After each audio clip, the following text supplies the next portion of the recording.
Episode 157. Caesar does not know it in Portuguese. 157. Just read that. Yeah, that's why he said hold on 5 times so you can read it.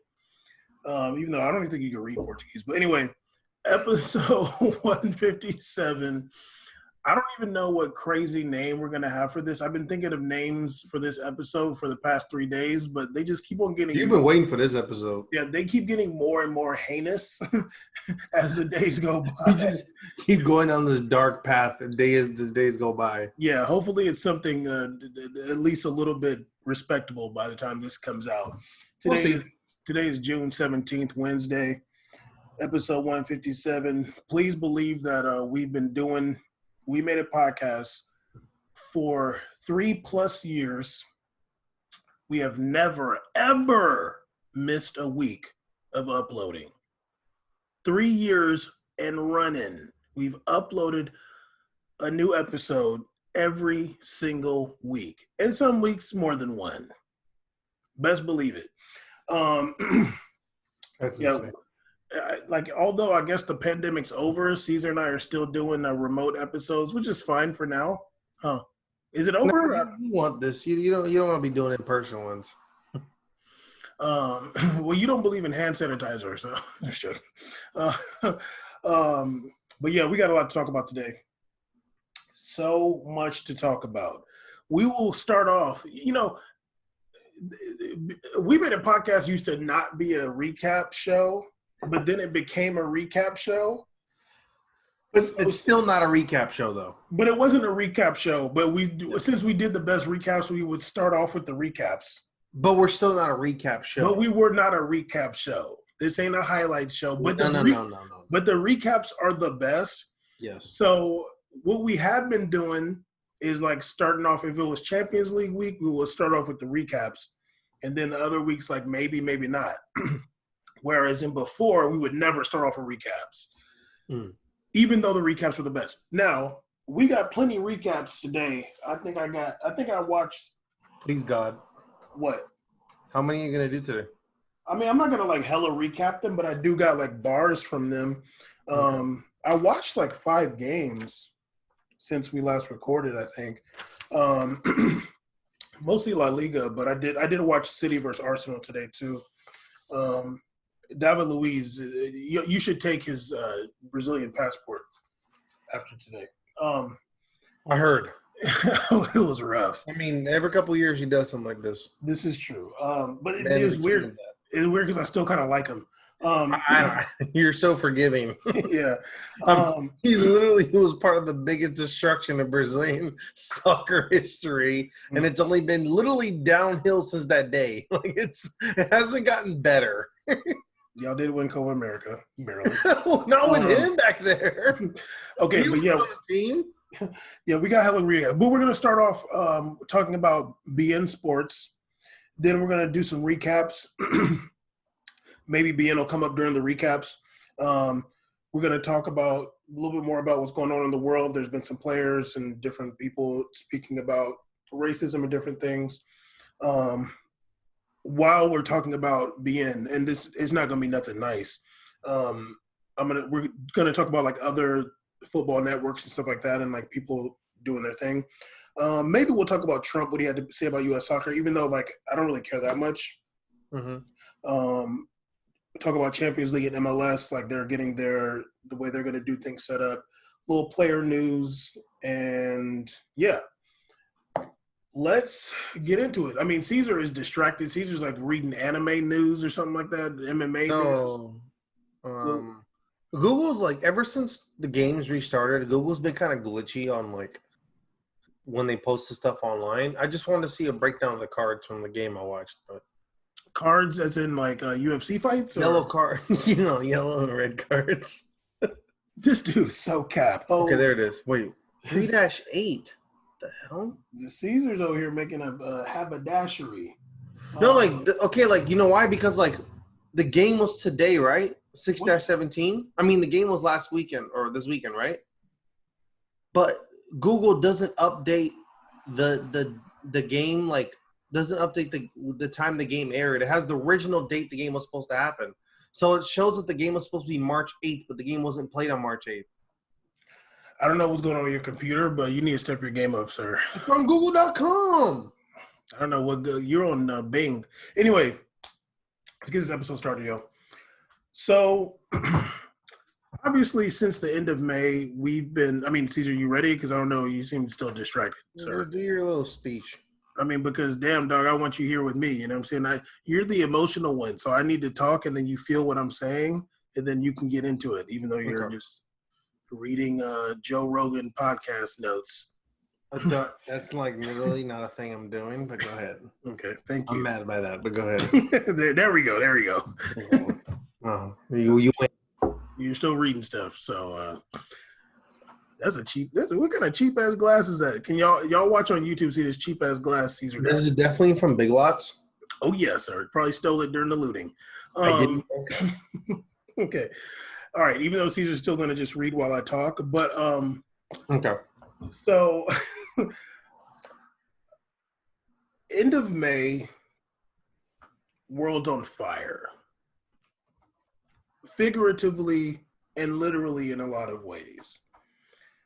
It's up. The whole world saw George Floyd, R.I.P., get murdered.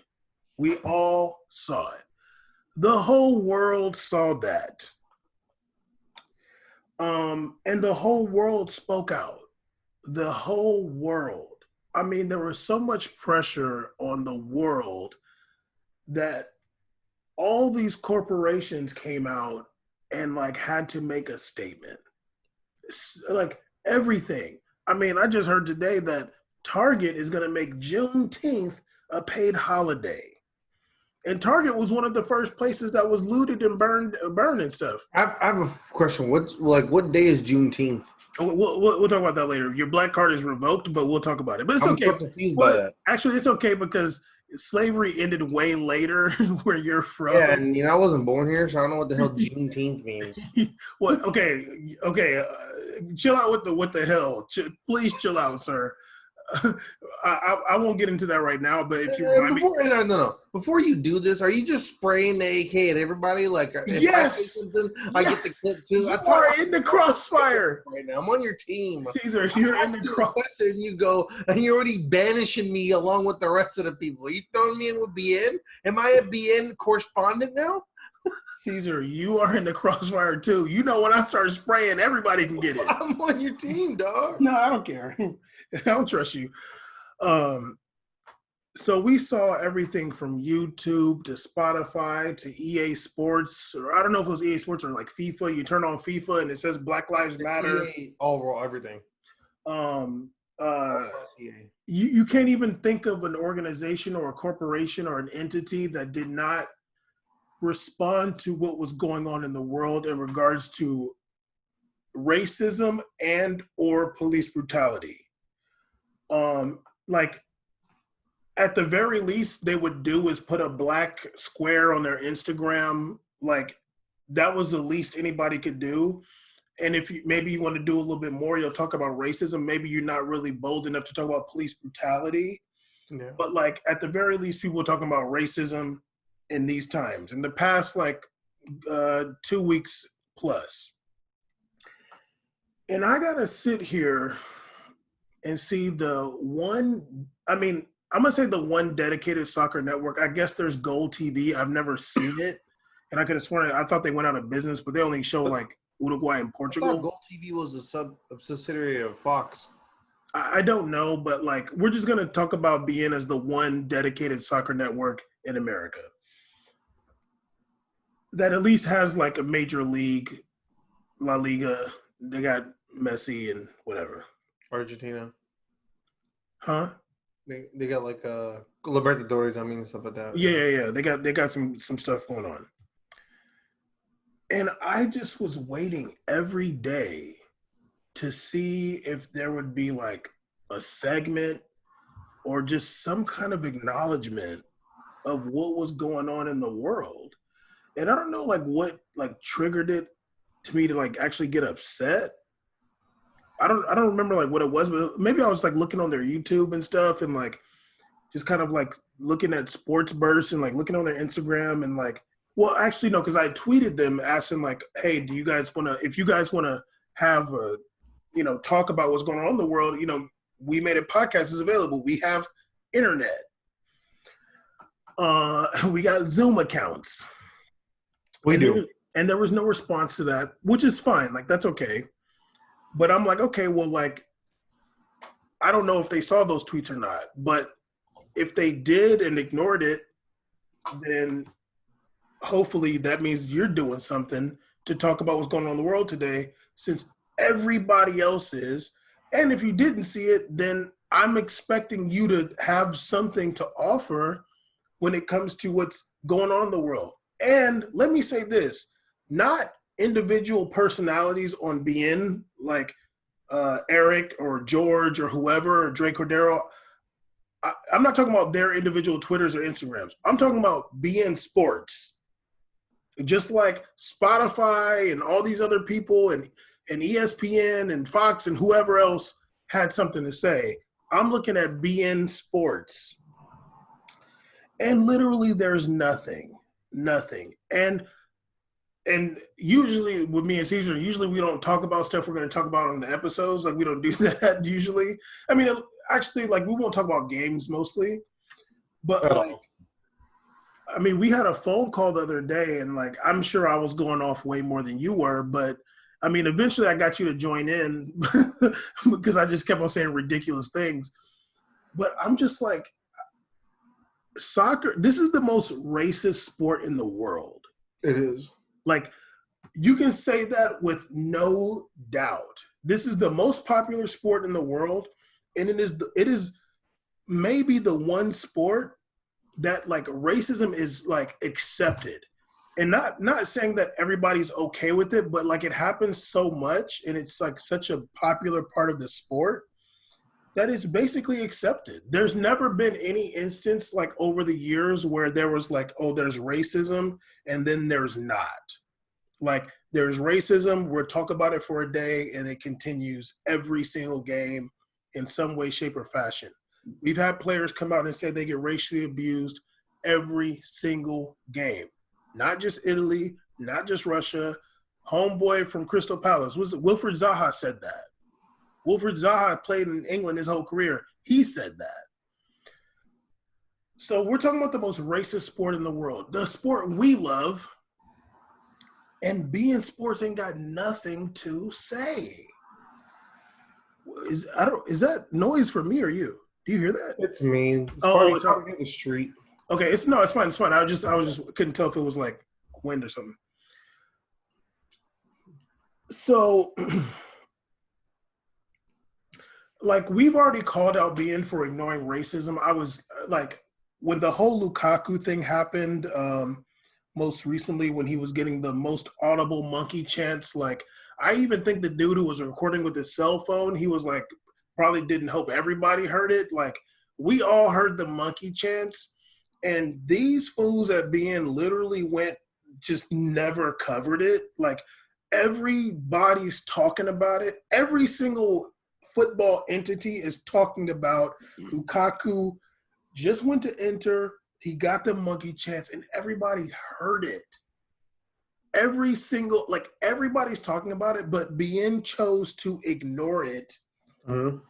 And to the extent, and yes, I gotta say names, to the extent that when we tweeted about it on the We Made It Twitter that still ain't giving back, it's like halfway back, apologies. We got George tweeting at us 3 weeks later talking about he's seen that tweet. I'm like, well, damn, dog. Like, is it company policy to ignore racism or just talk about it like once every 3 months? Like, what's the deal? Because it's not like it does anything for me for y'all to talk about it. For me, it's just like, well, damn, dog. Like, what's the deal? Everybody's talking about it except you? Like, everybody? It don't make no damn sense.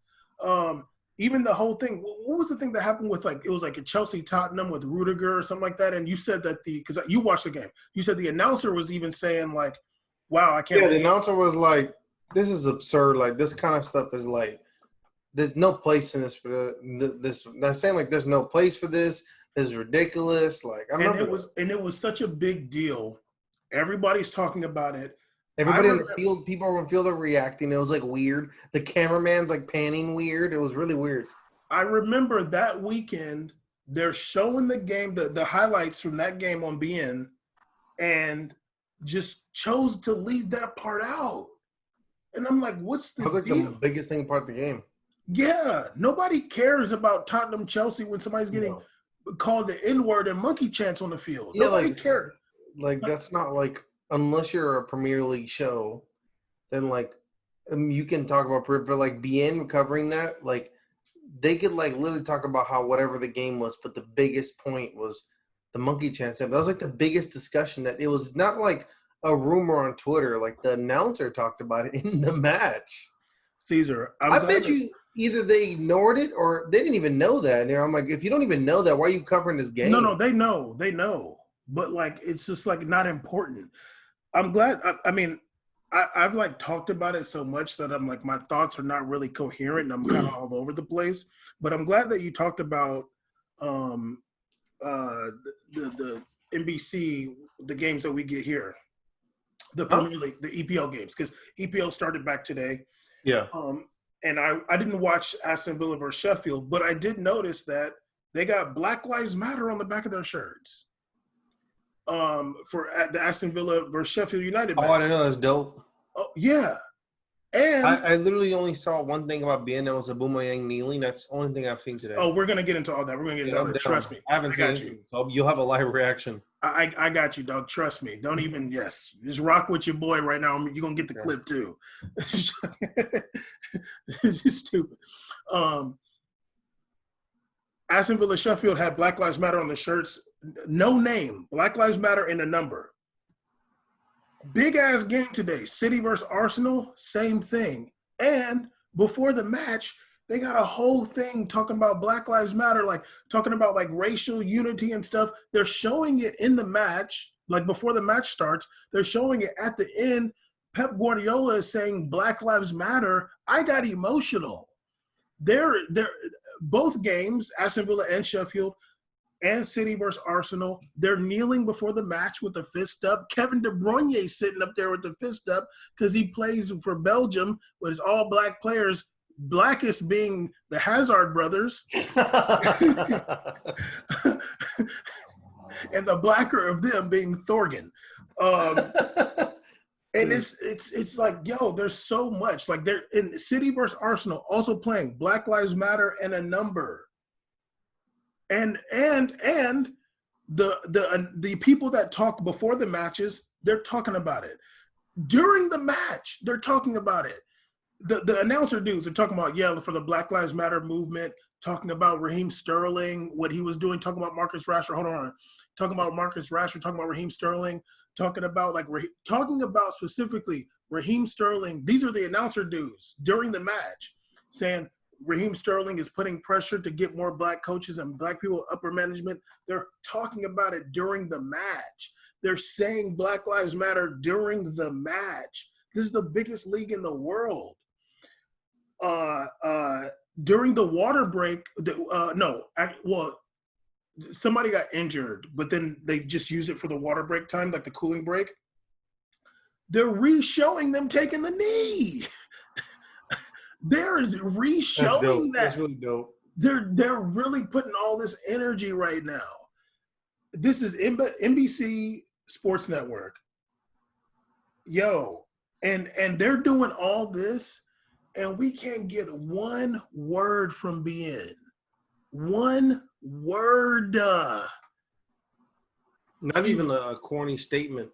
Caesar, Marcelo, after he scored that goal, which we're going to talk about, took that knee and put his fist up. Do you think anybody at Bein talked about it? They didn't talk about it during the match.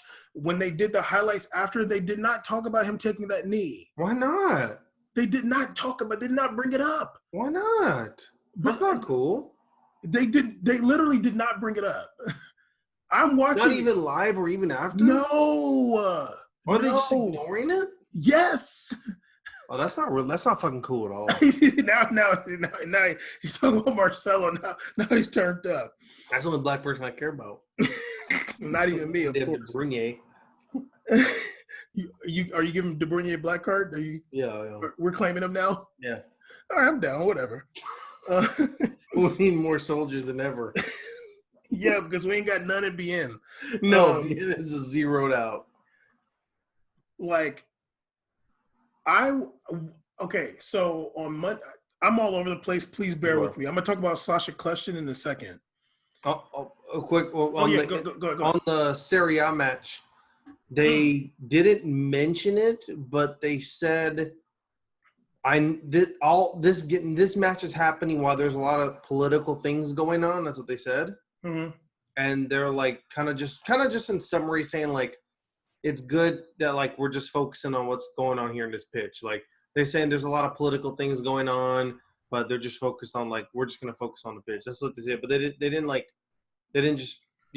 say it necessarily, but they did like the safe way. But ESPN has talked about it though. ESPN. Yeah, no, absolutely. Yeah. I'm just saying in that match, the Inter Milan match, where this match had two prominent black people, Lukaku on one side and Ronaldo on the other. They just And well, do you want to talk about what you called Matuidi, or was he playing? He was playing. What do you want to? No, I'm just. And he got a new contract. Don't say it right. Don't say it right now. And he got a new contract. So because of his national affinity. And honestly, I don't even care if they bring it up. No, I know. But I wouldn't care. ESPN has made a statement though. Before. Yeah, exactly. Like they've already said they've done. They can't. Yeah, like you know. They've already chosen a side and made that risk because once you do that, there's a lot of people that are going to be like, oh, I'm not rocking with them no more. Just like people were boycotting Nike after Colin Kaepernick or whatever. So, I mean, we know that's cap, but like there's going to be that rhetoric also. Yeah. But however facetious or like fugazi you think it is when a corporation does that, they at the very least they are choosing a side publicly. I don't know what's going on behind closed doors, but publicly they're saying we're going to rock with these black people, and if you're racist, then like you're just going to have to be mad. Damn it, what was I going to say? So the Marcelo thing, they didn't talk about it. ESPN FC. So after like I'm watching the EPL matches, they're talking about it. They're openly talking about it. It's all good. I was like, I wonder if ESPN FC did anything. I just looked before we started recording. I seen like 3 different segments they had. One with like 3 different players. I think Crystal Dunn was one of them. One with another U.S. Women's national team player. I forgot her name, but she was on one of them MLS videos. And one with another player. Like they're talking about like racism, police. They're like talking about it with like Taylor Twellman or whatever his name is. Or I forgot the guy's name. I get him. Okay. They're talking. They're having discussions with people about it. So this morning I see like this morning I saw. Did I see it this morning? I can't remember, but I clicked on Sasha Kleshtin, who's a U.S. men's national team player, used to play for New York Red Bulls, used to play in Belgium. He had MLS does a couple of different podcasts, but one is called The Call Up with these 2 women, Susanna and Jill. I don't know their last names, but they did an interview with Sasha Kleshtin. I just saw something when I just saved it to watch later because in the title it had something about Black Lives Matter in there. So I was like, I'm going to check that out later. Oh, you're going to mute? So I like went to like see what he had to say about it. Cause I never know nothing about Sasha Kleshtin, like whatever. Dog. So he's talking about it. They were like, oh, like we saw that you've been really involved with like the Black Lives Matter movement. Like he was like this dude started talking about it and starts crying. Like he starts like crying, like dog, I got emotional. He starts crying. He was like, yeah, like we got so much work to do. He was like, they were like, oh, you brought your kids. He was like, I brought my kids because I didn't want my kids later on asking me what I did in 2020. Wow. And he was crying, dude. I mean, and not just like, he was like broke down. Like, he literally broke down Sasha Kleshkin and was like, yeah, like, we got a lot of work to do. He was like, I need to come to grips with, like, he was like, there's so many things I didn't know. He's like, I'm ashamed of the things I didn't know before. The two women, they're both white. They're like, yeah, like, coming to grips with our whiteness and different things. She was like, one of them was like, yeah, like, I never had got to think about going into like the bodega at night or wearing a hoodie. Like, I never got to think about that. And she's like, and that, like that affects me. Like, I mean, this is like, he's crying, dude. That's crazy. I never knew that about Sasha Kleshkin, like, at all. Me neither. I thought, like, maybe because I had heard something, I was like, oh, maybe he just went to a protest and he's going to talk about it. But this dude, like, felt it in his soul. He's showing pictures of him and his wife and kids. The biggest bar ever is, like, I brought my kids because I wanted them to know, and ask me in the future what I was doing in 2020. Exactly. Yeah. Like, that's not only him realizing so much about how he felt in this, but he's understanding that this is a historical moment. History. Yeah. And then we got time period. Yeah, and we got a whole damn network that's ignoring it. Yeah, showing multiple leagues. Literally ignoring it. A league where some of the most prevalent publicized racism was happening. That of all of them, like, you have your racism in England, but the most prevalent one is Italy. The one that was during, if you count for the times we did the discussions of racism in football, most times we brought it up is Italy. I mean, half the time we got to be like, okay, let's just not talk about it. Let's talk about another one because it's going to be in Italy. Yeah. I mean, Bein doesn't have Italy anymore, but like. Yes, Bein does. I'm sorry. Yeah. It's on ESPN now, but I mean, even Spain. Yeah. Just before the thing, Iñaki Williams. But Spain was really, I mean, they dig back all the way to Danny Elvis picking up bananas, eating it on there. Like, it's not like Spain is something where it's like, oh, we don't have Italy anymore. It's chill. Like, nah, Spain's bad. There's actually been incidents in Copa Libertadores before. Caesar, it's the most racist sport in the world. There's incidents everywhere, basically, except MLS. Like, I'll never forget one of the biggest ones was Sao Paulo played in River Plate, and Graffiti was the striker for Sao Paulo. When he scored, they were doing monkey chants. The next year, who was Graffiti for Sao Paulo? Who was doing monkey chants? River Plate. I don't know. This dude, the next year, check it out. The next year, he transfers to Roma. The same thing happens in Roma too. Can you imagine you fly 3,000 miles and you're like, oh man, like it's cool. You're like, what the hell, man? No matter where I go, they're gonna think I'm a monkey. Like, imagine. That's sad. Like, that's something that's real. That's an issue. And now it's the most racist sport in the world. A massive network like Bein is deciding that. From the beginning, it's already been like built up annoying how they weren't covering the Rudiger thing they didn't talk about. It's like, it doesn't even like, it's already kind of annoying that like on the podcast you don't want to address it. Fine. I mean, you could always drop back to situations where they have someone that's like streaking and then they pretend like it never happened and they turn the camera. I have to go on Twitter later, then I get my giggles on Twitter later. But if you want to review a match and you want to talk about this match that happened, such as, i.e., Tottenham versus Chelsea. I don't even remember the score to that game. But I remember when the Rudiger was getting pissed and they was doing the chants and everybody was walking weird. Dele Alli was flicking off people in the crowd. It was yurt, sir. Like, and it wasn't like, like Chelsea. Like, this other players of the team were mad. Like, Dele Alli doing his classic spit flick off and like stuff like that happening. No, like it was a situation. The announcer was like literally upset. Like, he was upset. I never forget. He sounded like he was black, but I didn't know where he's from. He sounded kind of American. I don't know where he was from. But he was he's from Netherlands. He was super pissed. I'll never forget Dutch. He was pissed. And as we all were, it was a weird situation. Like, it was weird. And Bein was acting like the ref, acting like he didn't hear nothing. That's what Bein was acting like. The ref was doing this. I'm like, dog, literally, like the crowd is doing weird screams. It was like it happened, and the crowd was like yelling at the other side of the crowd. It was weird. Like, it was really weird.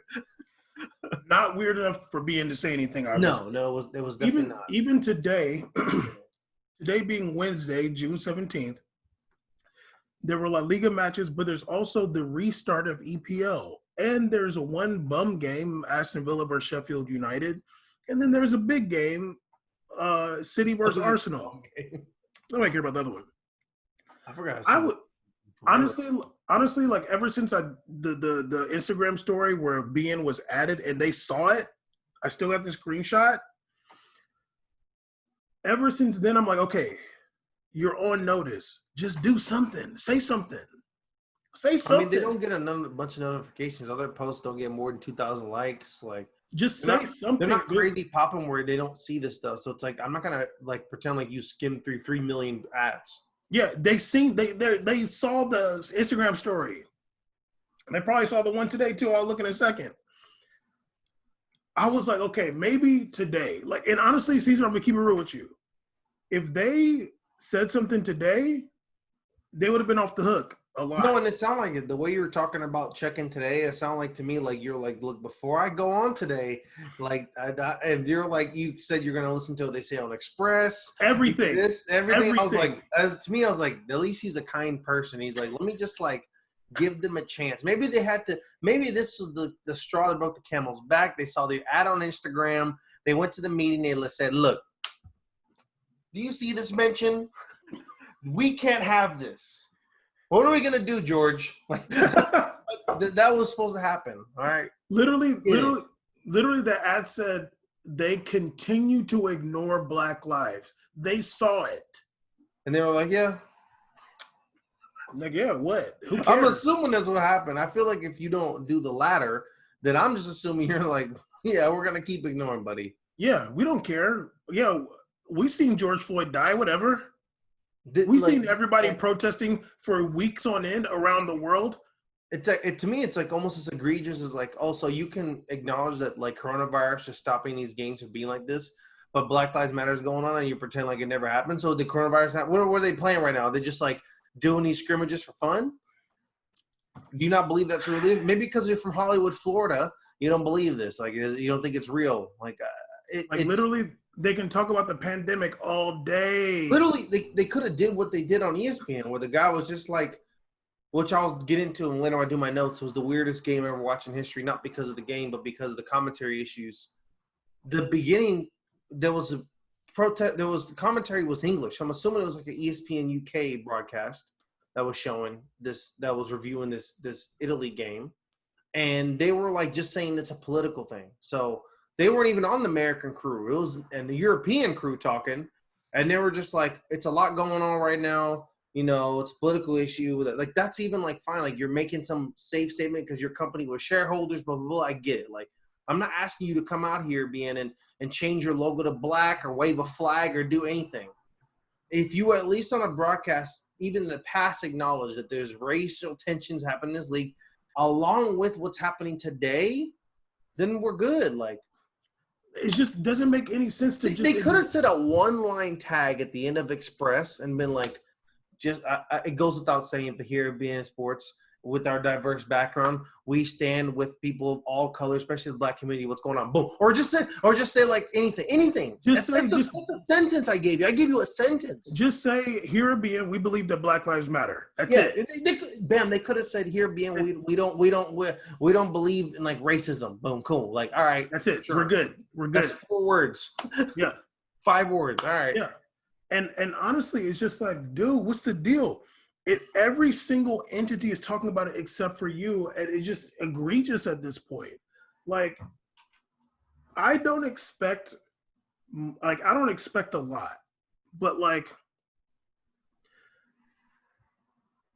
even I feel like they're ignoring us too, because I went and looked back. The first time we had any correspondence with Bein was November 8th, 2017. I feel like I was about to say, is it 2017? Yeah. 2017. And every year since then, we've had some correspondence with somebody at Bein, like with some employee or independent contractor. No, with somebody who works there. Yeah. So they know that we exist. Like, they know these faces. They know that We Made It podcast exists for sure. Like, no question. Like, we've interacted with these people. Like, obviously we don't have money and the whole nation backing us. We're not going to get bigger than Bein, but it would have been nice. Like, it would make sense to be like, oh, you know what? Like, those guys, like, they're doing this show, like, they're Black. Like, let's just like have them on, like, for like a 3-minute segment or something like that to talk about what's going on. Easy, just to show that you are not. I don't even want to say just to show that you care, Caring is on the inside. I don't know who cares. But just to show that you are going to acknowledge, just like you said with the pandemic, they're talking about it. They're like, yeah, there's no fans and they got to do social distancing. They got to wear the mask, blah, blah. Oh, they can't sit next to each other. Yeah, that's because it's obvious. But it's also obvious that the entire world was doing protests because the entire world saw this man get murdered. And it don't make no sense because if I look on George Twitter and damn Eric Krakauer's Twitter and Ray Hudson had some retweet, like they all know that it happened. You can't go inside your damn this building in Miami and be like, hey, dude, like we're a media company. We got to talk about it. ESPN is a sports company. They don't cover ESPN FC. It's the sports. But they were like, well, damn, there's black people that play this sport and they get affected by this too, so we should talk to them. But they're choosing to ignore, and Marcelo takes a knee, though. Marcelo took a knee, whatever. Marcelo had a whole Instagram post putting Tupac lyrics in there. He don't know what the hell Tupac was saying. I mean, he did have the same tattoo as Chris Brown, so. Oh my God. He don't know when he said run it. He don't know what that means. But everybody's wall to wall means. Literally, we got Sasha Kleshchin crying, dog. He's as white as they come. Took his kids to the protests. Young kids. Was holding himself accountable. You know what? You're kind of making me angry too now. Good. It's funny because it takes some nerve for you to even be someone that covers a world sport and then not acknowledge this. But now that they've been doing this corny ass dabbling in football thing, I'm like, okay, you're dabbling in football. You're doing these football related posts. Like American football.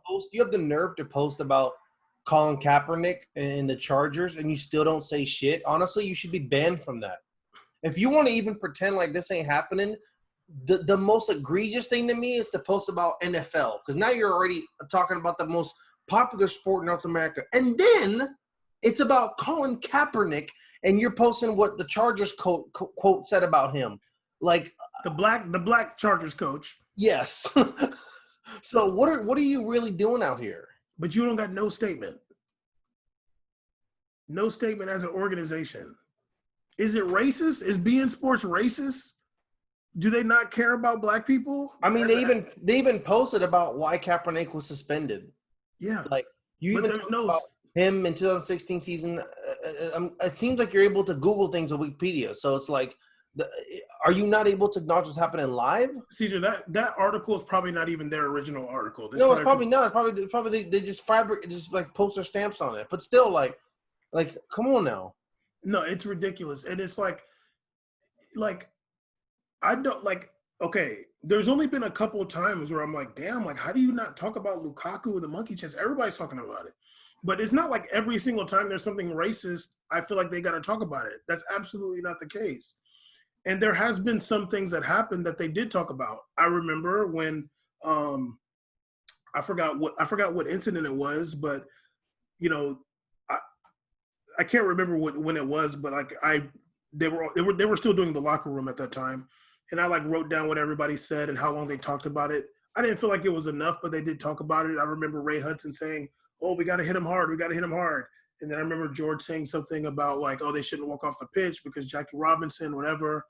I can't remember who else said what. Oh, and that's the time when the dude from Guatemala, I forgot his name, but he was saying there's no racism in like Latin America or something like that. I was like, what in the world? The most is more racist than here. What are you talking about? So like there has been times they talked about it, and I don't think they got to talk about it every week. We don't want to talk about it every week, and we don't. Sometimes I will be like, we won't talk about that one. But this is different than like just a racist incident in a stadium in the damn Brescia. We're talking about something going on in the world that every single entity, person, every country is having protests. They had protests in Spain. They had protests in Barcelona and in Madrid. People in Madrid and Barcelona with Black Lives Matter. one of the most prominent players in Real Madrid got his fist up. Players all in Bundesliga and stuff. They want to cover them as soon as they show their athletic ability, but when they're making a statement, you don't want to say nothing? Best believe Jadon Sancho, if you ask him, hey, do you want to be able to do three backflips, or do you want to be able to not backflips? Or did you want to never see George Floyd get murdered in that video? Best believe I know what he's gonna pick. Well, they want to spend time to post about or talk about Marcelo's hair or something like that, or something else cool about him. But then when he's making a stand has to do racism, you don't want to pretend it exists. You don't become. The issue to me is that you're becoming part of the problem. Then, like when you don't say anything, now you're an enemy. Like now I feel like you're somebody who supports this, or you're somebody who's encouraging racism.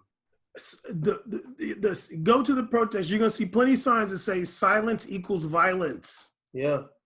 Straight up. It's only facts. Like, especially right now, like the big issue right now is it's felt like America felt like a bottle that's just been like things just kept getting stuffed in, and you're like, or like a suitcase you've been trying to stand on to stuff all this bullshit in. Mm-hmm. And at this point, it just burst. It burst. People got out of them streets because they said you're not going to ignore it. We're not going to ignore this anymore. When people be like, oh, they shouldn't riot and they shouldn't burn stuff or whatever. Yeah, that might be the case, but when they didn't do it, nothing changed. So people are like, you know what? We're not going to be seeing every damn year somebody getting murdered by the police on camera and nothing happened.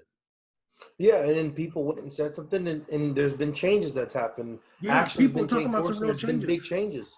With 2014 protests and stuff over Mike Brown and everything, Spotify and damn MLS and all these people didn't feel the pressure to, and hundreds of different big multi-whatever million billion industries didn't feel the need to come out and pick a side. They didn't feel the need to do that. But this time is more serious. And it's not just black people that are upset. There's a lot of people that's like, yo, there's something wrong with this, and this should change. People shouldn't have to be afraid. There's people in positions of power that are upset. Yeah.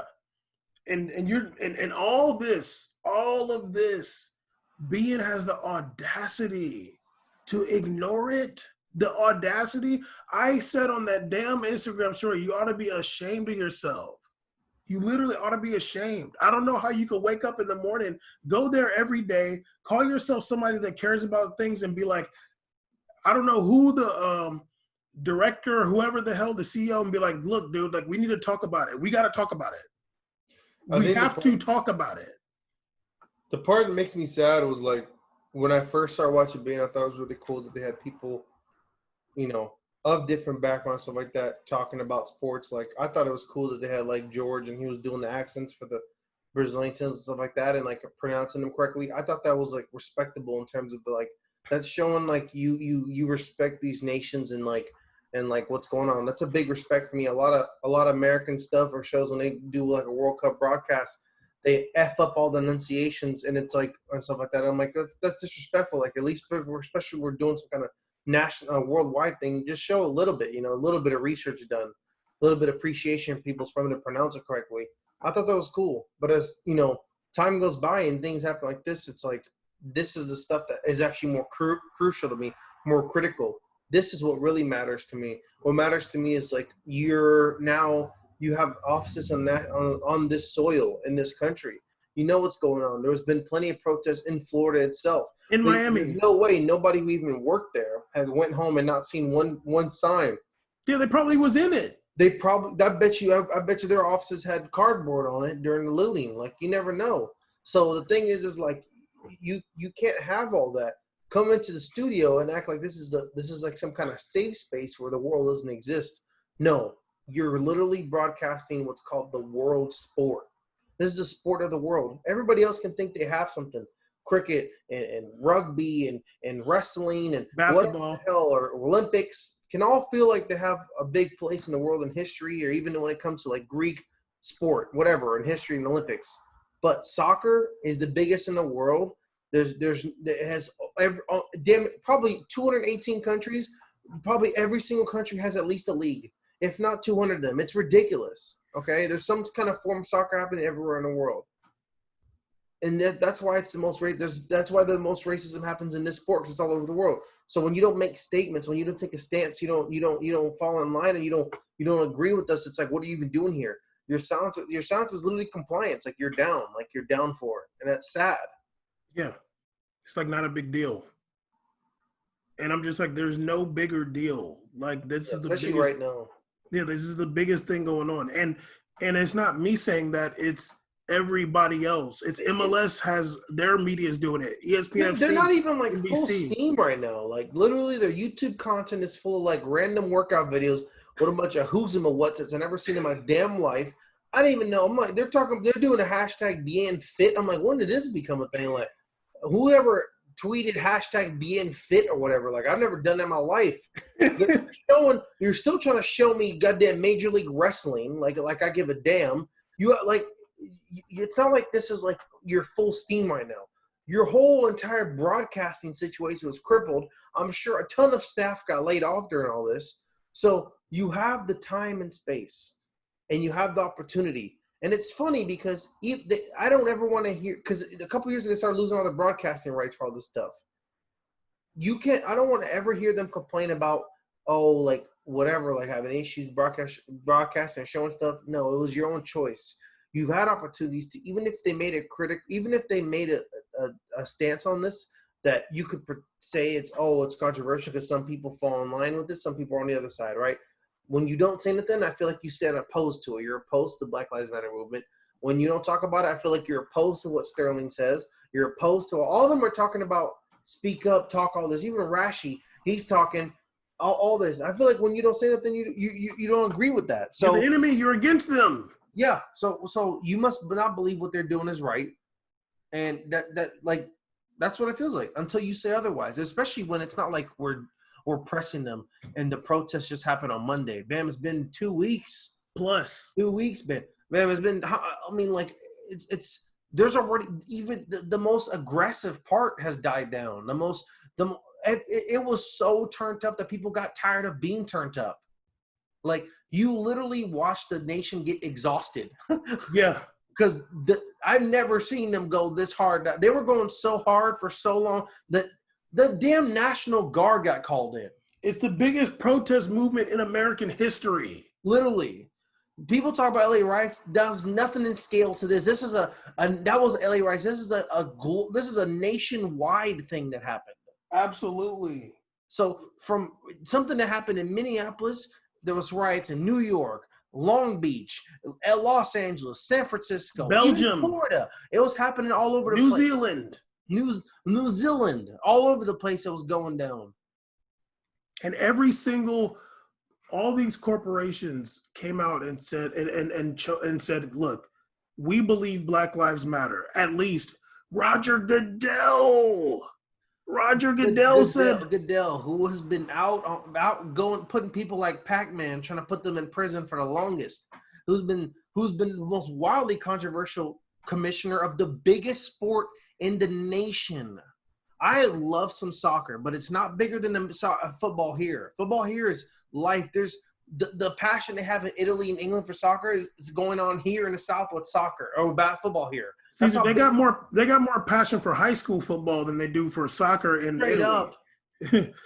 So they have more passion for junior college, last chance U.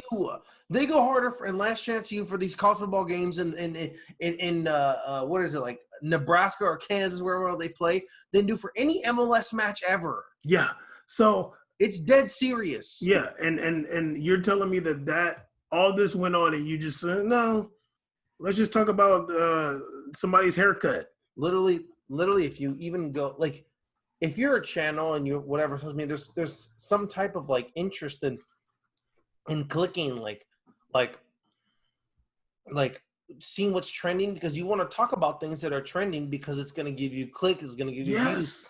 Like, you insist on posting things about like how cool Messi looked against Leganes or whatever. Yeah, Messi's in a mask. That's great, man. That's great. Like, you want to do that, but like, if I literally click on sports right now, I literally clicked on sports on Twitter right now. The number one headline, other than, of course, Clown Ozil, because that's fun, every player took a kneel on the Premier League's restart. Bam. At 22 players per match took a kneel just on the field. Mm-hmm. Took a kneel. Caesar, everybody in the whole stadium took a knee. Everybody, Caesar. I'm looking at the picture right now. I'm looking at this picture right now. The ref, they put. Yeah, the ref is taking a knee. Everybody's taking a kneel. It's Sheffield United's posting pictures, powerful. Like they got 3K on a like here. What does Bein think they're not even saying nothing? And you're broadcasting multiple leagues. Caesar, literally today they did an express wrap-up. I know you got to talk about the matches that were on. No, for sure. I know you got to talk about the matches that were on your network. People want to know what happened with Ibar versus whatever. I know that. Mm-hmm. But at the very least, you could have been like, and yeah, there was 2 games in EPL today. We're happy to see EPL back, and it was pretty great to see everybody taking the knee for Black Lives Matter.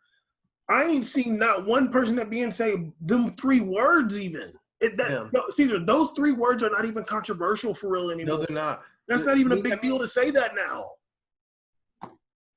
Yeah, I mean, it's not controversial, but it picks a side. Yeah, it does. I don't think the word. You're right. I wouldn't say the word is controversial for Black Lives Matter. It's not controversial. Not that much. Where your allegiances are, like it just tells me where you are in terms of just literally being a human. Yes, so, if you say that, it doesn't mean you have to do anything. No, and if you say Black Lives Matter, unlike the previous movement that we talked about back in the day, how it used to be, it was like 2015, 2014 when it all started going down. It's not even now saying like this takes precedence over like nothing else matters. Like this is like now the statement is like we need to concentrate on making sure the lives of Black people are valued in this country. Yeah. That's literally what you're saying. And you're not saying that no one else matters, but we all as humans matter. But let's take care of helping our fellow people in this country, people that they pay, employ, people that work for them, whether it's on TV or off TV or whatever. There's people who work and are Black on Bein. So when you've been going off, just chill for a little bit, okay? Like no, I'm saying there's one of them. Okay, one. But I don't know about staff or anything offside, whatever. I don't know about a producer or some kind of like person. But yeah, like you have this on here, and then literally the Premier League, all these shirts don't even have the names on them, dog. They just say Black Lives Matter on the back. Unbelievable. That's crazy. I can't even. No one was even asking Premier League to do this. No one even asked the refs to wear black and take a kneel. Can you say take a knee and stop saying take a kneel, please? I'm not from here, so it's just like it's just baffling to me that this is the number one trending thing, literally on the world, on Twitter, and the last 5 posts by Bein have nothing to do about this. Not even a mention of it. Not even like nothing. Like they're literally posting pictures of on even in Bein in Arabic. They're posting pictures of Sterling and Mahrez like celebrating together, like high-fiving each other, and there's no acknowledgement of things going on. So it's like you have the nerve to post pictures, and the shirt even says on the back of Sterling's shirt, Black Lives Matter, and you're not even talking about it. Like it's just like and let me just say that's like, crazy though. I've seen like they've posted stuff and they'll have that hashtag Black Lives Matter in like the picture, but that's not a statement. Like I want to know like what you as an entity have said. You don't get to piggyback off of something else and then put like on there. Like before you even do all that, make a stance and then you can start posting that. Exactly. So Bein, shame on you. Maybe that'll be the episode name. I don't know what Caesar's gonna allow, but I'm gonna let Caesar pick it because I'll go off. I mean, there was a long time where we were like, man, like it'd be dope for us to be like having a show on Bein. I think that time is past at this point. Like, I don't expect, like they've ignored us for so long. Like, I feel like they don't have any interest in what we're doing here for whatever reason, and that's fine. Like, I'm not upset about that. But since that's the case, like I'm coming for you. Then I don't care. And part of the reason is like you're a dedicated football channel. Like you're dedicated to this sport. I'm watching it. I mean, there's only one league basically right now, and there's La Liga. But Yeah, I mean, we've been riding with you guys, and you guys choose to act like this. But I don't know if you're looking something up, but like I want to get into these recaps. Okay. Do you want me to go first? Or you want to go?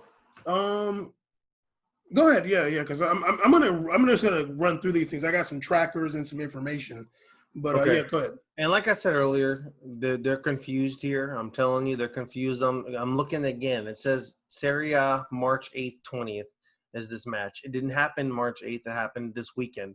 So Inter Milan played Juventus. I thought this game was really important because this is a game where as Bam sits off screen as usual, Juventus gets to jump into first place position with the win because they were Napoli sitting at 62 points. Juventus sitting at 60 points, and then below them is 59 points. So, like, up top, it's really up close. And it's kind of cool to note that because it's been a while since the Juventus has been dominating the Scudettos. They've been just winning every single year. So it'd be really good to see, like, some parity, even though – but if they don't win, like the league, it's only going to reinforce what Bam said previously is that the Ronaldo signing was a bust for them because they've actually done worse. Yeah, you were saying it was a bad signing because they're not doing as good. Hold on. I would think it'd be better to note that it means that other leagues have made better signings. Other teams have done better things going on. Because I'd like to. Can I correct you? At the bottom of the butthole. Can I correct you? Because I never said the word bust. I gave the We Made It award worst transfer. That's a bust. Okay, but I like to be accurate. Okay, great. Let me get my notes out. The funniest thing to note about this game was that I was really happy that Juventus came out in a 4-3-3. I was excited to see a 4-3-3. I feel like it's been a while since I've seen it set up. I was very intrigued that Dybala didn't start. Dybala didn't start this match. It was Douglas Costa, Piggy Smalls, Higuain, and Ronaldo up top. And then in the middle, they started your boy Aaron Ramsey. And they started Matuidi and Rabiot? Huh? You say Rabiot? No, man. And Bentancur played.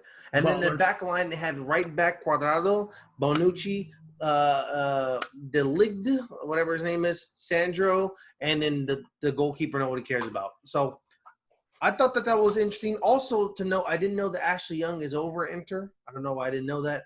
But he started for Inter today, or that match. Candreva started because he's a baller. I was actually excited to watch Lautaro. I feel like I haven't seen Lautaro play in a while. I was like, I can't wait to see Lautaro play. He really didn't do much. But the match started. I just want to say that the beginning, 3 minutes in, Higuain did a beautiful cross from the left side. I mean, like, so beautiful. Also, he did look like he gained some weight.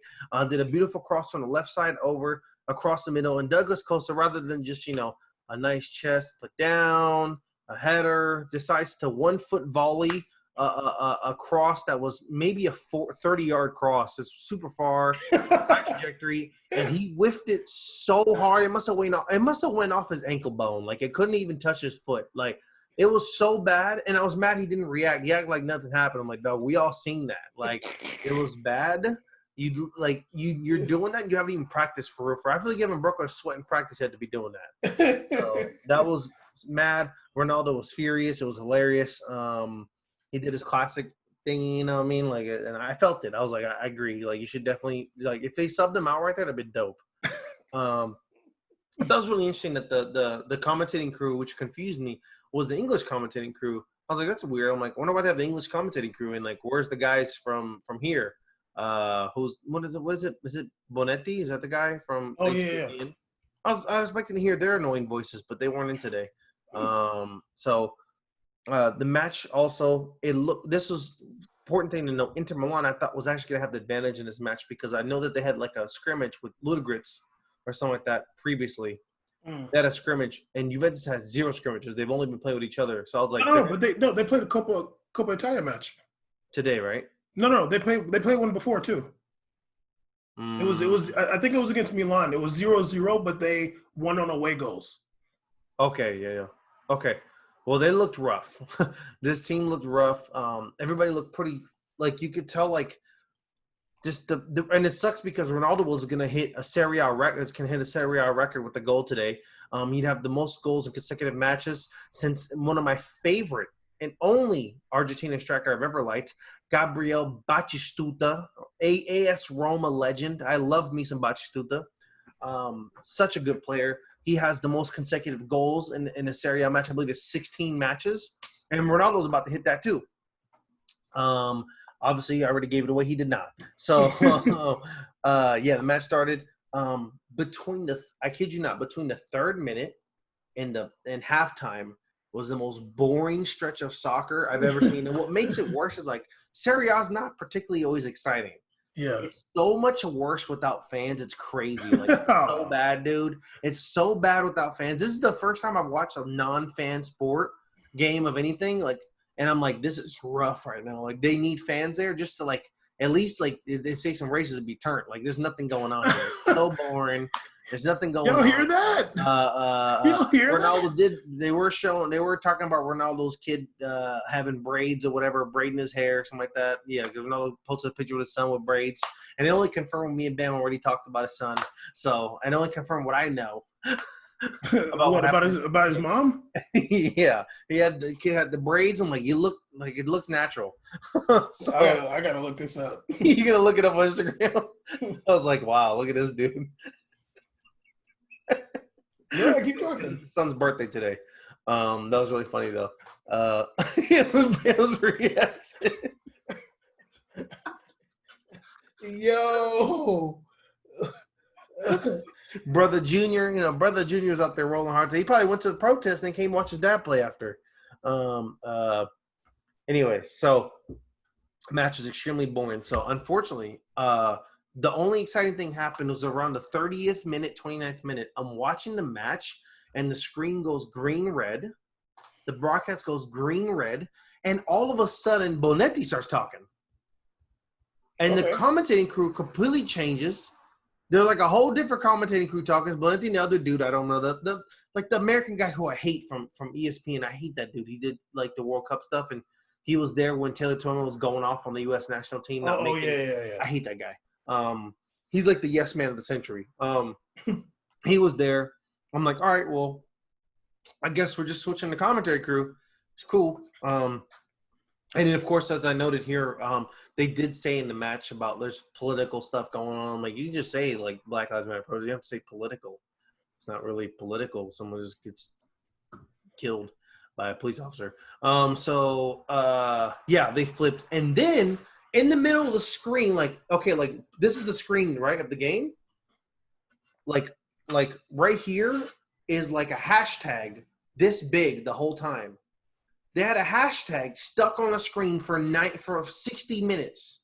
And it said hashtag Serie A X ESPN in the middle of the field, like on the TV screen. I'm like, what kind of ghetto goblin broadcast is this?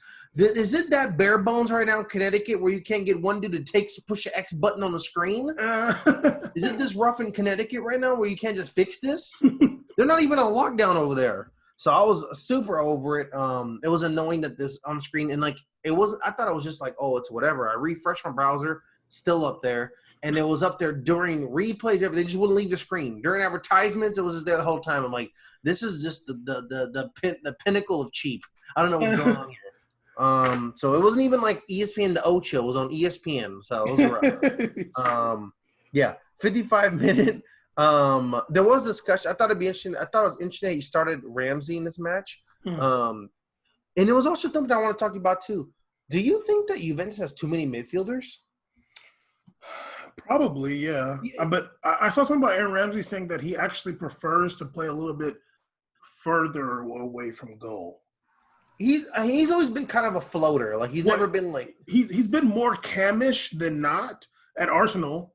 But I'm fairly sure I saw him saying something like he prefers to play. There was rumors about them not picking up the option on his contract. Some of that I don't understand what's going on. Mm-hmm. I think that what's really cool is that two things. Is I think that he started him. That shows the coach wants to see what he has. Maybe he had a conversation with him. Betancourt played so good. Betancourt played so good in that central mid role. Like he just great speed, great footwork, still regular, but played so good. My tweet was being super advanced, and I thought it was kind of messed up that they were talking about that a lot of Juventus fans were upset that my tweet got a new contract. I'm like, damn right now.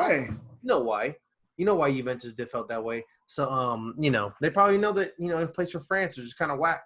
So, yeah, I thought that was something to think about. I'm like, you can have a lot of midfielders. I mean, notoriously, Real Madrid's always had a large amount of midfielders on the team, a good amount. Yeah. But the thing is there's always been a difference between someone like Ceballos and like a Isco. Like, there's differences in those. Juventus, to me, always has like midfielders that are like in that top-ish tier or almost there. So, like, they'll have like Emre Can, then they'll have like Bentancur, then they'll have like Matuidi, then they have like Ramsey. Like, you have guys that are like kind of in like not too far apart from each other in terms of talent and skill, and that's hard to make that's hard to establish a solid role. Like, you want to have your midfielders consistently every week, the same people. When you're constantly moving them around, I think that's a problem. I think you don't develop good team chemistry when you have a bunch of guys in and out all the time. Every time I watch a Juve game, it's a different midfielder out there.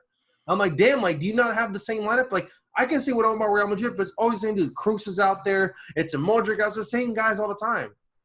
Yeah, usually rotating like 4 or 5 guys max. Yeah, but it feels like Juve rotates 6 dudes. Yeah. I'm like, dog, that's a lot. Like, you need to have consistency, and it shows because they're not playing that great right now. You know why?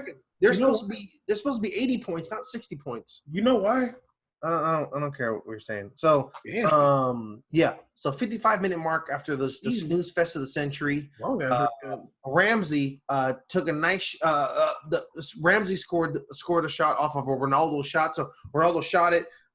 It got blocked. He was running back towards it. Ramsey kicked it. It deflected off the defender's leg, and it went inside the goal. They were super happy. It was cool seeing them all celebrate together. I kept thinking about how far. It's just wild that Ramsey's playing on Juventus. I kind of forget about that. It's like weird. Shout out the young Welshman though. He's no Joe Allen. No. And then 59-minute mark, Douglas, I've done nothing. Costa gets subbed out of the match for Dybala, Mr. Highlight Reel, and Dybala's playing really well. They put him in like that right position, and later on they move him to like a false 9 just because they don't care anymore. But this dude, Dybala, at the 66-minute mark, once again, it's like we just saw this in March, scores the most left-footed shot in world history. He makes a move to the right side of his body, and in that position, kick the ball with your right foot towards the goal. Oh, yeah. And he did it again with his he did some left-footed scoop shot that almost knocked him on the ground, and he scored it. I'm like, were you only born with one ligament? I don't understand. It's like, great, you scored. I mean, I can't hate on it, but it just that to me separates the elite to the elite. I'm sorry, dude. I'm sorry. You played good. He's moving quick. He looked good out there. I promise he did. I'm not even hating. He looked really good out there. But that goal, I'm like, you're the most lefty dude in the whole damn planet. It's ridiculous. Even the commentator was like, I mean, normally you just use your right, but he does an outside the foot. I'm like, yeah,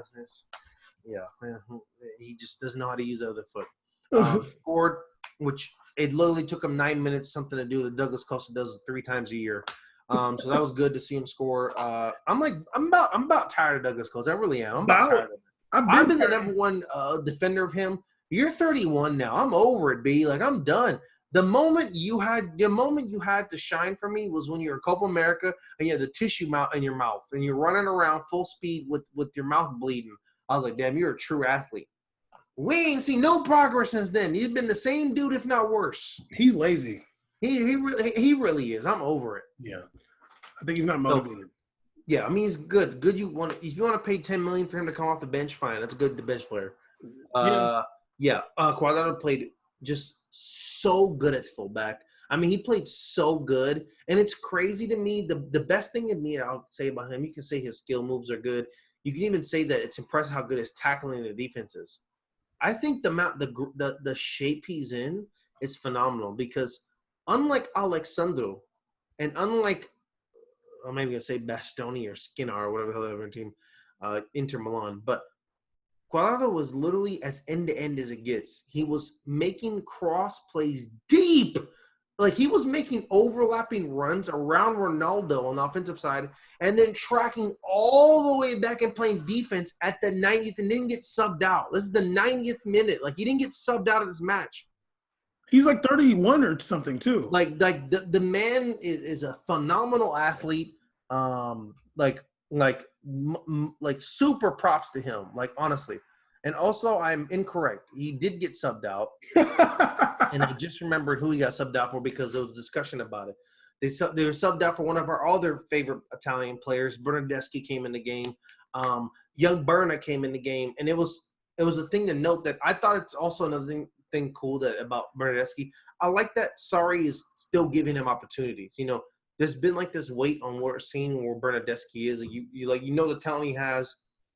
He balled out at Fiorentina. You kind of want to see what the deal is. It's good that he's still getting opportunities, but he came off the bench today. Plays literally anywhere. Good player. But eventually, Juventus won the game. Ronaldo at the end was literally trying to shoot the ball every single minute to get this. I'm like, you're literally like LeBron James. You definitely check historical facts. Like, that's what you do. And you want to see if you break this record. He was hella trying to score. And also when Ronaldo was going to the tunnel, he was pretending to high five the crowd. That was cute. That's about it. This dude, the longest recap of a boring game ever. Damn, dog. He a long ass. Cuadrado's actually 32. He's an 80s baby. He got the streets recipe. Yeah. Still season. So, what's wrong with you? I'm just thinking about So Cuadrado played really good. Now I guess Juventus is sitting on top of the table, so we'll kind of see what happens. I think it's going to be good finishing the final year. They got like one match left, right, in Serie A? What do you mean? How many matches in Serie A left? There's not a lot. I don't think they're playing a lot more. No, they're finishing the season. So how many matches? Like 4 or 5? No, it's a lot. Really? Yeah. Okay. I mean, I'm like, damn, they're already at 60 points, though. That's crazy. Jesus. No, I don't think there's that many left. Anyway, let me just go through some of these matches I watched. I'm not going to go through everything. I have been watching hella La Liga. I watched Sevilla versus Betis. That was the first match I watched. I'm not going to get into the match itself, but just want to say that Lucas Ocampos is a baller. He's so good. It's ridiculous. And I think I said on the podcast, I don't know if I said it to you or said it on the podcast that he was one of the players I felt like bad for him that like the pandemic happened because he was like killing it for Sevilla and it's his first season there. And then like the pandemic happened, but he's like has not missed a beat at all. Don't be reading WhatsApp right now. Don't be reading it. This dude. 5 recaps ago. Go ahead. Yeah, I need your help. But yeah, Sevilla did beat Betis 2-0. And but then Sevilla drew to Levante the other day. I watched a little bit of that match. I did watch Mallorca versus Barcelona. I was so excited. Oh, so excited that Griezmann started. Caesar, I'm going to tell you these Griezmann trackers from these 2 Barcelona matches. Like, that's really what I'm focusing on here. In the Mallorca match, Martin Braithwaite started. Messi had the worst haircut of all time. Barca won that first match, won the match against Mallorca 4-0. The only players to me that really looked like they were like sharp was Messi and Martin Braithwaite. Caesar, I'm going to tell you the Griezmann tracker from Mallorca versus Barcelona. Let me see if he got subbed out. I don't think he did. Okay, Griezmann got subbed out in the 57th minute. First half, 3 negative plays. Second half, 1 negative play. That's it. He had 0 shots. Not shots on target, shots. He did not shoot the ball 1 time, okay? It's like almost gross hearing about him playing. Oh, the next match is even better. But yeah, in that match for me, really only Messi and Martin Braithwaite looked good. Nelson Semedo looked like 5 shades darker. I was like, damn, you must have been in that sun during the pandemic. And they also started that black Uruguayan dude, Arujo or something like that. He started at center back for Barcelona in that match. And it was funny because after they're like, oh, he's so good. I'm like, dude, he just was very regular, relaxed. Like anytime there's like a new person that starts for a big team, they want to act like he's some wonder kid. I did watch damn, Caesar ain't paying no attention to you, boy. I did also watch Real Madrid versus Eibar. You over here watching Juve, not even watching Real Madrid. These are two prominent teams. You watching Mallorca versus Barcelona and Eibar versus Real Madrid. But go ahead. Yeah, that's the two biggest clubs in the world, Mallorca and Eibar. Playing separate games. Go ahead. Anyway. Shout out Mallorca, by the way. I wish they won. They definitely were okay. Like that 4-0 win was not impressive. Mallorca is so bad. Oh my god! I'm just mad that you watch Mallorca. You don't even mention my boy. It kind of makes me sad. Kubo? You don't even mention my boy Kubo, dog. You don't mention my dog Kubo. The first goal. You don't even say one thing about Kubo. Okay, I'll tell you something about Kubo. Which is the best name ever, Kubo. The first goal, Frankie De Jong took the cookies off of Kubo, and then. The ball got to Jordi Alba, who crossed it in for Arturo Vidal header in the second minute. That was Kubo's fault. I mean, that's funny. Go ahead, though. But Kubo did have a couple good shots that were saved. Like, he didn't play bad, but, like, it's not his fault. Marcus. He's at Mallorca. He's not playing at, like, Real Sociedad. He's at Mallorca, though. It's funny because it's rough in the streets. Yeah, usually in La Liga, like, the teams aren't, like, that bad, even when they aren't good. Yeah. But Mallorca's really bad. No, I agree. The thing with me, I didn't think Mallorca was actually going to be that bad this year because they also have that Venezuelan kid that's not bad. It's like the little one, Hernandez, he's not bad. They're just a bad team. No, defensively, they're just really unorganized, and they're just not good. They have some good young talent up top, but the black guy, I forgot his name. Yeah. Like, they're not terrible there, but the thing is like, that almost sucks because that's like a team that doesn't actually help your player really get better. Like, I feel like it's like almost better seeing my player in Castilla than like get confident just destroying everybody than to be on a team that bad. Like, well, I mean, really yes and no. I mean, I feel you, but like because this is my point. This is my point. Like, it's Mallorca. Go ahead. No, go ahead. Go ahead. If Mallorca was like mid to top in second to segunda, at least they'd be like developing, playing good, like winning. But when you're just getting crushed in La Liga.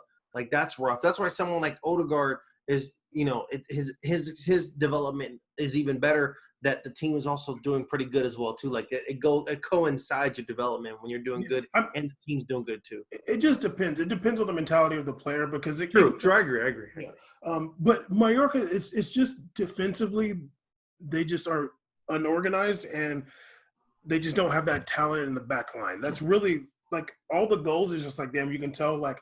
This is a bad defensive setup. They just and I blame the coaching as well. But yeah, let me get into Real Madrid versus Eibar really fast. I'm not gonna do like a full recap just because it's an old game now. But Rodrigo started up top with Hazard and Benzema, which I was kind of shocked by that.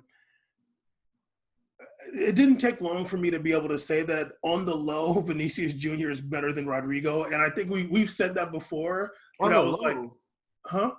On the low, really? Yeah, no. I'm like not even on the low, but I'm just like writing that. Like, yeah, I feel like people don't agree with that, but we definitely like. Oh yeah, they said that. Like I love Rodrigo, but nah, buddy. Yeah, it's like obvious that Vinicius Jr. is better than him. Yeah. Like a lot of Vinicius Jr. is already a lot of polished talent there. Like, it's a lot of polished work. Rodrigo's super raw to me right now. Like, you're very raw, sir. Like, Vinicius Jr. is better than Rodrigo, but Rodrigo definitely has a stronger shooting foot than him. That's literally what I knew you wanted to say that so bad, but go ahead. Literally, I think the goalie is a better, stronger shooting foot than my boy Vinicius Jr. Easily. But don't say easily, okay? Don't say easily, okay? Just say yes. Toni Kroos had a really dope goal in the 4th minute. Benzema, like, okay, back to the Barcelona-Mallorca match. Barcelona so boring, playing exactly the same as they were before this break. Nothing changed, even them getting rest? So boring. The only bright spots was Messi and Braithwaite. Other than that, it's just – Suarez isn't back yet? Who? Suarez he played, but it wasn't like – he's still like it's over. Done. He's done. He's done. He's done. You go to MLS. He's still running and is so labored still. It's just like it's not the injury. His hit that hip or whatever is never. No, it's not whatever that. He's just old now. Yeah, it's just done. Like I'm saying, like he can rehab all he wants, but it's over. Yeah, it's over basically. Unless he goes vegan. Like he ran himself into the ground. That Liverpool. But it was worth. It was worth it. It was worth it. You want a treble? You want a treble? He probably cashed out, so it was worth it. It was a time to do it. It was that treble year for sure. Modric, actually, like all years leading up to that too, he was going off before. Yeah. What's the name? Real Madrid looked really good. They looked sharp. Modric was balling. Toni Kroos looked amazing. Modric probably need that break too. Like Benzema looked amazing. Oh yeah. So I even know like some like people like Ronaldo, they looked really fresh. Like Ronaldo looked really fresh out there too. That was one I was knowing that too. Some players look super fresh coming back out. Yeah, like they don't look rusty in that. Yeah. Like Real Madrid as a team was playing really well too. How did Hazard look? Hazard looks. This is the Ibar game. This is Ibar, yeah. Okay. Hazard looked good. He's still doing the same thing. He's still playing the same way he was before, which I don't think that's necessarily what Real Madrid needs. But in this match, it was fine, and he played well. Like, he didn't look super rusty or anything. He's dribbling. He's doing his thing. 30th minute, Sergio Ramos had a nice goal. Like, he intercepted the pass and, like, dribbled up, got it to Benz, who got it to Hazard. Hazard crossed it over for Ramos for a little tap-in. It was really dope. 37th minute, Marcelo got his goal, which he took a knee, and I put that – Bein never mentioned it. I put that on there. In the Ferland Mendy came on for Carvajal. Marcelo stayed on pretty much the whole match. Then in the 61st minute, we got a big substitution. Bale, Vinicius Jr., and Militao came on for Rodrigo, Hazard, and Sergio Ramos. So let's get into this Bale tracker. Now, Caesar. I know when Bale came in the game, you're like, okay, look who's here. Caesar, I didn't do my typical Bale tracker with the plus minus. I did the Bale monitor, okay? I monitored every touch and every pass once you put that phone down. No, down. Would you put it down? Down. Anyway, so I wanted to. I saw that. I wanted to record each touch and pass. What I did for I put the minute each touch, and I put whether the pass was a back pass, a forward pass, a cross, and whether it was completed or not. Okay. Now his touches were. The longest he had between touches, he had from the 71st to 78th minute, there was no touches, but he had, let's see, 1, 2, 3, 4, 5, 6, 7, 8, 9. From the 61st minute to the end of the match, he had 10 touches. Okay? That's 10, right? 10. One of them was a steal, which is good. Now, I'm going to wait till you listen to me so I can tell you about it. I'm literally here listening to you. Don't raise your voice. Crazy, dude. I know when you're doing stuff, okay? There's a damn video, man. I'm monitoring you, too. So here's his passes, okay? First 5 – look at this dude right here. First of all, I'm uncomfortable with that picture, but this is really annoying. First 6 passes, back passes. Okay. First 6 back passes. Next 2 passes were incomplete forward passes. The next pass after that was a cross that went out of bounds. And the next pass after that, he dropped way deep, like 20 yards behind the halfway line, and did a pass forward. But the pass didn't go past the halfway line. That's his game. Oh, and in the 69th minute, he was called offsides. Now, let me just tell you that before this match, then people at Bein was like, oh, we heard that Bale was the most fit player in the test. He should start. He should start. He should start. I'm like, this is literally, I feel like y'all are racist right now. Saying, like, what has Bale done to show you that he needs to be starting? And then he had this match where once again, 6 back passes. Now, Caesar, this is in chronological order, okay? His first 6 passes were back passes. The next 2 were incomplete forward passes. Then an incomplete cross. The cross went out of bounds, and then he dropped way back and did a forward pass that did not go past the halfway line. That was his game, okay? In that time, Vinicius Jr. is running around the whole thing. He actually chased that cross as much as he could, but it went out of bounds. But yeah, Real Madrid won 3-1. It was a good match. They played really well. I also watched Barcelona versus Leganés. Your boy Ansu Fati started. What is this? Oh, this game was the same day as okay. This was the same day that Bein, I put the Bein's Instagram story. So I was listening intently to see if they say something about Black Lives Matter. They did not. Ansu Fati started. Your boy Griezmann started again. Man. Blackface Griezmann. I'm sorry? Blackface Griezmann. Yes, he did do blackface. Dog. Like I said to you on the phone, like, he had a bad game. Like, he had a bad game against Mallorca. I was like, there's no way it can get any worse than this. Dog, I'm going to tell you his passes. So I did a tracker. In the first half, I did 1 good play and 1 bad play. That's it. In the first half, he had 3 passes total, 3 back passes. The whole first half. Literally. That's his action on the ball? Yes. 3 back passes. He didn't do anything else but pass the ball 3 times backwards. Yes. The attacker on the team. Yes, he had one in the 30th minute. He had a header that went off target. It was a good header. I think I put the plus for the run that he made because it was a good run. The header was off target though. Okay, so he had a header. Yes, I gave him a plus for that, for an off target header, just because the run was nice. You're nice, Yeah, I mean, at that point, I was just like, I want to give you something. I You're forgot. a teacher that doesn't want to fail your student all the way. Basically, I put right before the first half ended, I put Griezmann's gonna cry if he scores, dude. Like, he's gonna cry. He looks so bad and just out of his place and just running around for no reason. I'm just like, I feel bad for this guy. Is he enjoying himself? Huh? Is he enjoying himself there? Oh, absolutely not. How much does he miss Atletico right now? Caesar, they did the cooling break, and then after, I seen Messi was talking to Griezmann, and I was like, okay, maybe that means something. It did not. Also, I put again that Vinicius Jr. is way better than Ansu Fati. But I already agree with that. Yeah, oh yeah, but Ansu Fati did score, and it was a nice goal. He's a good foot. Yeah, definitely a stronger foot than okay, but once again, we get it. Okay, so eventually, Suarez came on the 54th minute, and that pushed Griezmann to the left.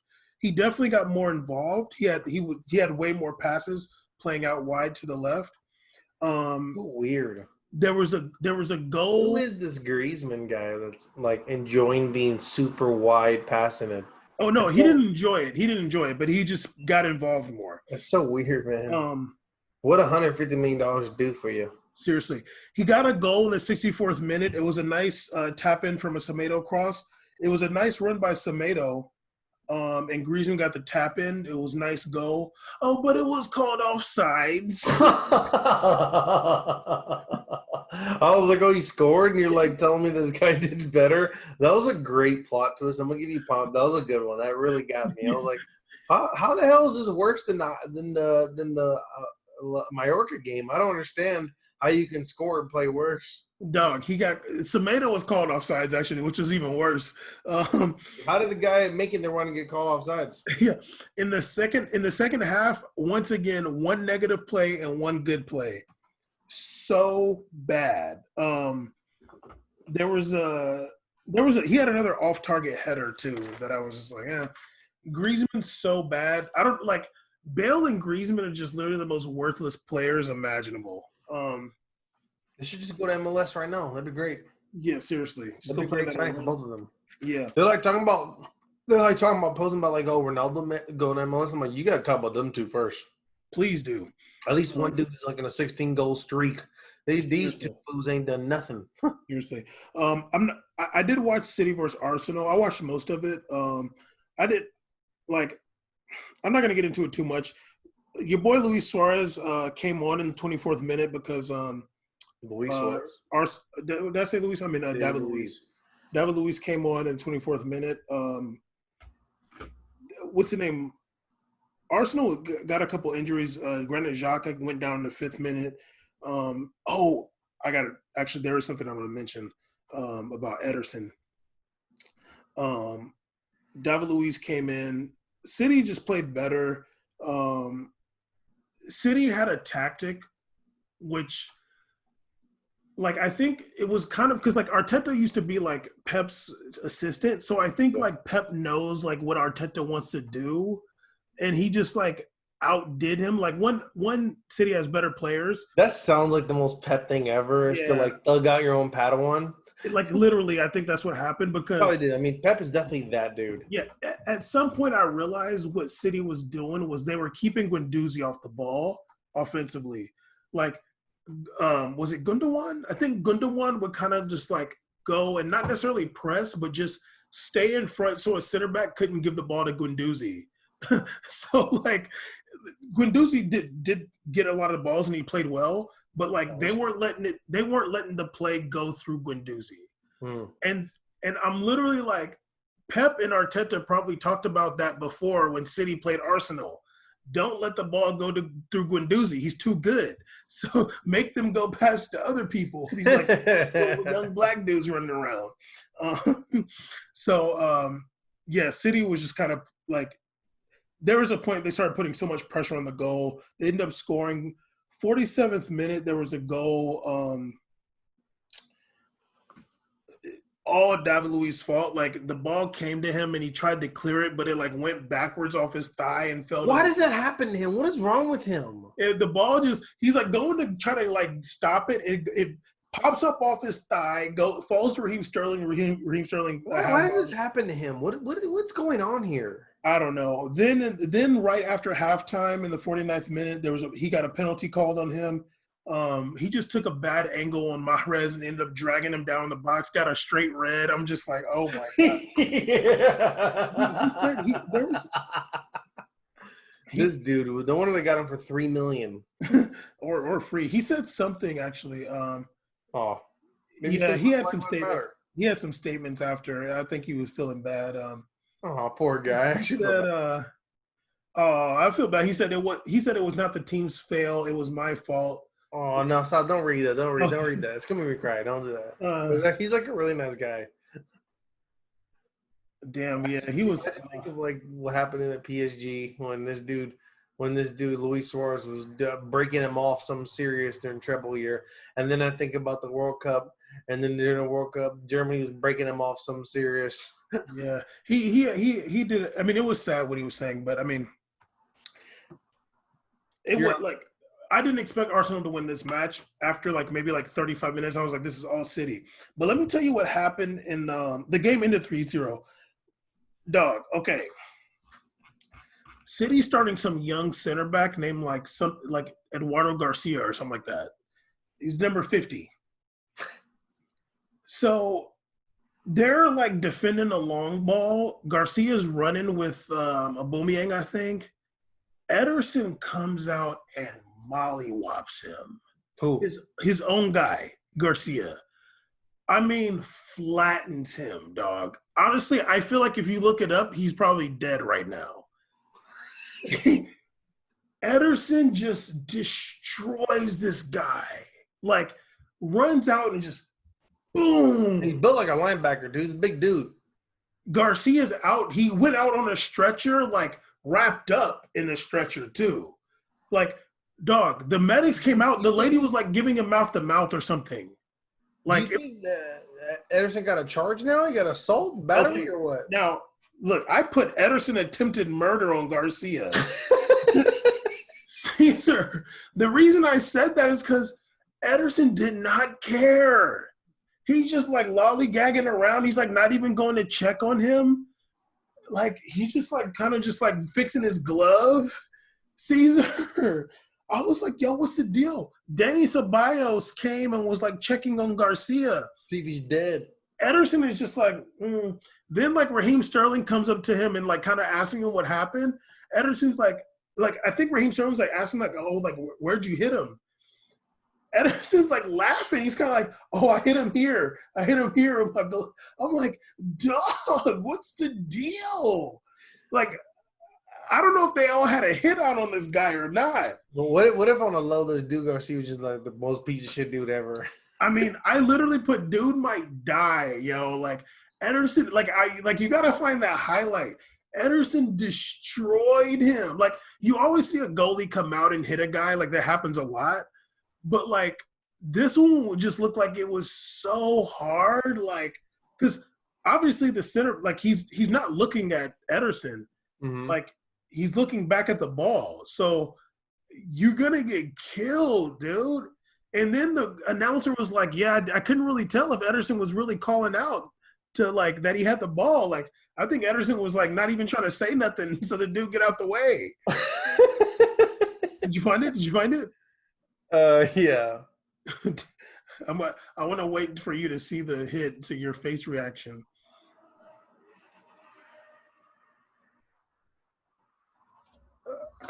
Just put Ederson injured Garcia or something like that, even though it's the same. Oh, that's like the most searched thing on YouTube. The moment when Eric Garcia collided with Ederson. Oh, why aren't they blaming dude? Did you see it? I'm about to do something for the YouTube people right now. Oh, can you put it on the screen? Yeah, I can. Oh, nice. Okay. Hold on. It's gonna take you 10 minutes, so let me keep talking. Whoa! Oh man, dog, rewind this joint. Oh man, what the hell? RK man, go ahead, play it.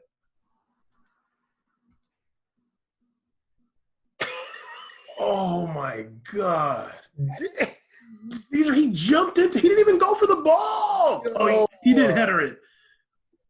Look at his arms. Yo, look at Ederson. He don't even care. Yo, like. Don't be screen sharing too much, man. Hold on, man. There we go. That's crazy. Like, there's like no, and it's like he blatant. It wasn't like traffic inside the box, and then it was like the dude was outside the box. You dismantled your own teammate outside the box. Yeah, and yeah, like there's so many reactions online to this. It's crazy. Oh, I'm sure the British people got the best reactions ever. Yeah, that was like the crazy part of the match. At least he's only a City player. Oh. But yeah, anyway, dang, how long have we been recording? Jeez. Lord knows. Can you check? I think an hour and 15 because it's 8:06 now. Do you have any way to check or no? Huh? Do you have any way to check for real or no? No, because I'm not doing a stream, but it's 8:06 right now. Okay. 8:17. 7:17. Sorry. I kind of don't really care to talk about what Gary Neville and Cesc Fabregas were saying about racism. Kind of racism doubt at this point. Yeah. Just really quick, I guess they're gonna do like an MLS tournament to finish the season in Orlando, and they're gonna do the rest of Champions League in Lisbon, which is pretty dope. I guess they got to do it's going to start in August. On August 7th and 8th, they're going to finish the round of 16-second legs. So we'll be having Bayern versus Chelsea, Barcelona versus Napoli, City versus Real Madrid, and Juve versus Lyon. So I guess like Cavani and Neymar and Thiago Silva and stuff got to leave South America and come to Europe. Very weird situation because they're all back home because they play in Liga. Dude, Liga really kind of messed up. even Cesc Fabregas was like, yeah, I think the decision was kind of rash. Yeah, it sounds like everybody's playing. Yeah, like damn. And I like really feel bad for them. Like that sucks watching everybody play but you. Like, you really got to convince yourself, well, at least I'm not dead, and hopefully they die, so it's You justified. gotta hope that the second wave really dismantles the whole goddamn Europe except for you. Like you gotta hope that the whole European Union gets obliterated, including Boris Johnson, except for PSG. PSG is like, oh, we're good though. Good thing we didn't play. Yeah, literally. They couldn't just like have their matches in like Qatar or something. Really weird, man. They're like even talking about like they even have a Champions League. Like what? That's literally what I just talked about. No, I'm saying like Champions League can go on, but French League can't. Like it's just weird. It's just totally weird.